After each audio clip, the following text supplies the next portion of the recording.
Hey everyone, welcome to the channel. In today's video, we are diving into the topic feed section, and by the end, you will have all the insights you need to. So, grab a seat, hit the like button, and let's get started. So, feed section feed in Bitrix24 is the place where you can read company and team news, watch announcements, take part in polls and discussion in comments, or share a post of your own with selected team members or the whole company. So you can directly write the message, or you can attach the file, you can create the document, you can mention anybody from here, and you can add the tag also.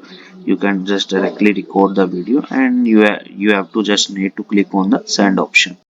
And on the right hand side here, you can see all the clock in and clock out members are shown here. And here you can see the tasks which are ongoing, assisting, set by me, and the following. The birthdays are mentioned over here.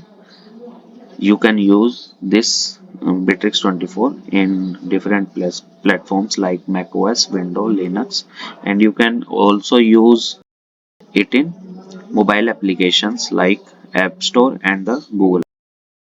So thanks for watching. If you found this video helpful, don't forget to like, subscribe, and hit the bell icon for more content. Drop your thoughts or question in the comment below, and I will see you on the next one.